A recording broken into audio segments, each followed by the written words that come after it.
The sensory deprivation chamber has been the most important tool that I've ever used for developing my mind, for thinking, for evolving.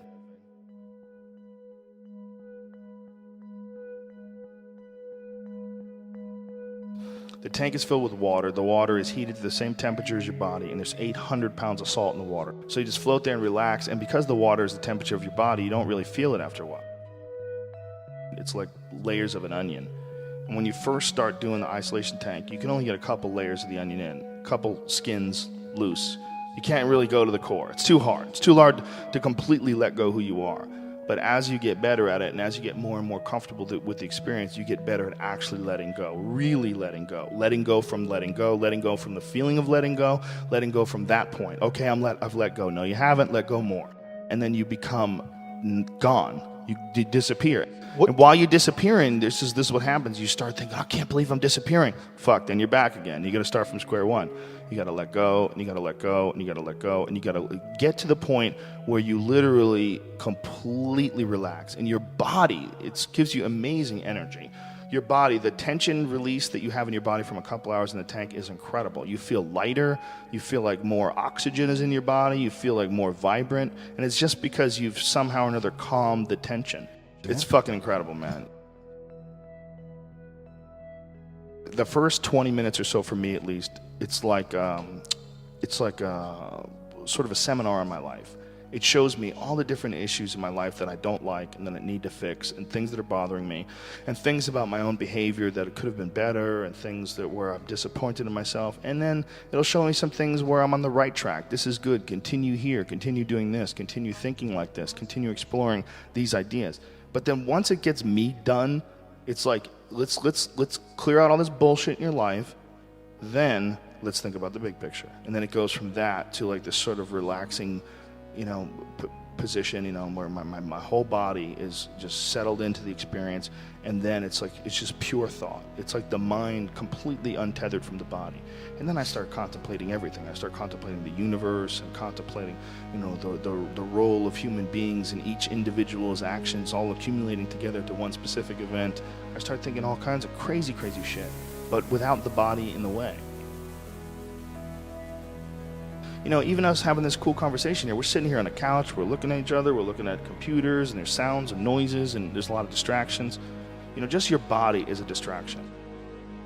And you got some crazy fucking environment that doesn't exist anywhere else in the world, and it's fairly inexpensive to achieve. If the tank was something where it was a machine and you would have to strap yourself in, and they would take you through a course where you would learn how to get to the center of consciousness where your body and your mind didn't exist, it would be like a ride on Disneyland, and the line would be 7 hours long. But because it's this weird sort of an organic method of doing it seems strange, like you're going to get in this big coffin filled with water and you close the lid. And people start coming up with reasons why they don't want to do it. It's so important. Everybody should do the tank. You will learn more about yourself than any other way. And if you have an aversion to drugs, which totally makes sense, if you think that the drugs are dangerous, you get addicted to things, that's true. You can. If you don't trust yourself, you don't like the idea, you can have very introspective psychedelic experiences naturally in the tank. Everybody should be doing it. It's a fucking amazing way to think.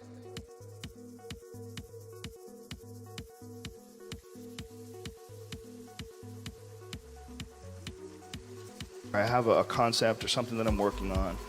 Two things I'll do.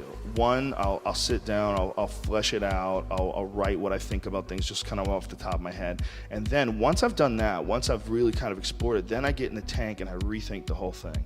And then when I rethink the whole thing, sometimes in the tank I consider other places, where other points of view. I consider other ways of looking at it where I may not have been as sensitive to another person's opinion coming from another position. And I look at the whole thing almost like outside of myself. There's so much thinking that goes on in that tank. There's so much evolution that goes on in there that it seems like it's almost impossible to do outside of there, because there's no distractions in there, nothing at all. It's just the thought. It's an amazing environment. It really should be taught in schools.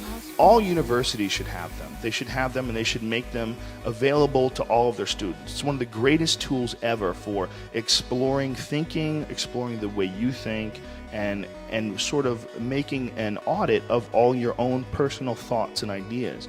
And which ones are you hanging on to because of your ego? Which ones are you hanging on to because they're beneficial to you? Which ones are you hanging on to because you hate your dad? You know, and he put these in your head, and so they're stuck in there. And it's so fascinating, man. And so few people do it.